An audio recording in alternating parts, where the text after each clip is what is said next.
Boneless mutton 1/2 kilo, காஞ்ச மிளகாய் 4, 2 கருவேப்பிலை கொத்து, உப்பு தேவையான அளவு. இந்த 3 வச்சு தான் நம்ம இப்போ உப்பு கறி செய்ய போகிறோம். இப்போ வந்து பேன் நல்லா சூடாயிருச்சு.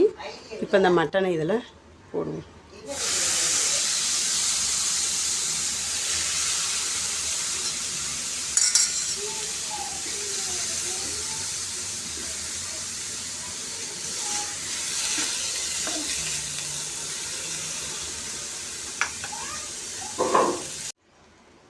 இப்போ வந்து உப்பு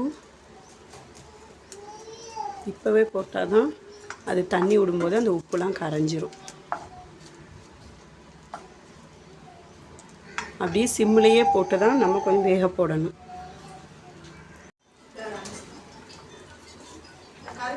கொஞ்ச நேரத்துக்கு ஒரு தடவை இப்படி கிண்டி விட்டுக்குவோம். நல்லா கொஞ்சம் வெந்தால் தான் நம்ம அந்த உப்பு கறி செய்யும்போது அது சாப்பிடும்போது நல்லாயிருக்கும். நம்ம கடையில் கறி வாங்கும்போது கொழுப்பை போட்டு கேட்கணும். இப்போ உப்பு கறி செய்யும்போது இந்த கொழுப்பை இதோடு சேர்த்து அந்த உப்பு கறி செஞ்சு சாப்பிடும்போது நல்லா ருசியாக இருக்கும். ரொம்பலாம் போட வேணாம், சும்மா ஒரு பீஸ் போட்டால் போதும். மட்டனை பொறுத்தவரை அதிகமாக எலும்பு கொடுத்தா கறி கிடைக்கும். நம்ம தனியாக போய் கடையில் வந்து எலும்பு இல்லாத கறின்ட்டு வாங்கி அதை வந்து நம்ம இப்படி மாதிரி உப்பு கறி செய்யும்போது கறி கொஞ்சம் அதிகமாக இருக்கும். எலும்போடு சேர்த்து வாங்கும்போது அந்த எலும்பை ஃபுல்லாக நம்ம எடுத்துடுறோம். எடுத்ததுக்கப்புறம் கறி கம்மியாக தான் இருக்கும். நாங்கள் வந்து எலும்போடு சேர்த்து வாங்கினதுனால தான் கொஞ்சம் கறி கம்மியாக காட்டுது.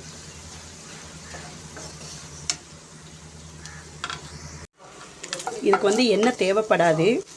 ஏன்னா நம்ம அந்த கொழுப்பு ஒரு பீஸ் போட்டிருக்கோம்ல, மட்டனில் வந்து நல்லா எண்ணெய் விட்டுரும்.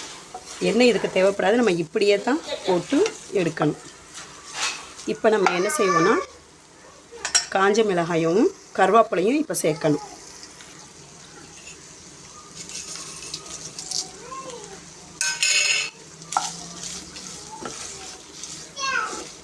அவ்வளோதான் இதுக்கு. இப்போ வந்து இதை நம்ம இப்படி அடிக்கடி கிண்டி விட்டுக்கிட்டு இருக்கணும். சிம்மிலேயே தான் போட்டு பண்ணணும்.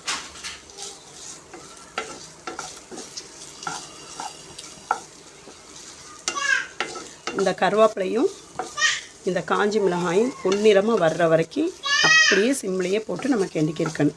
அக்கா தொடர்ந்து கிண்ட வேணாம், கொஞ்சம் நேரம் கைவிட்டு கிண்டிக்கலாம்.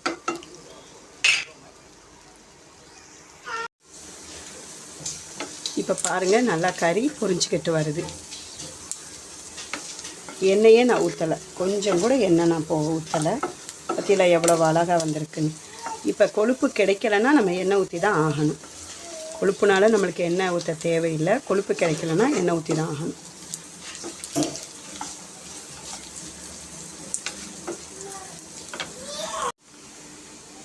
பாருங்கள், நல்லா பொரிஞ்சிருச்சு.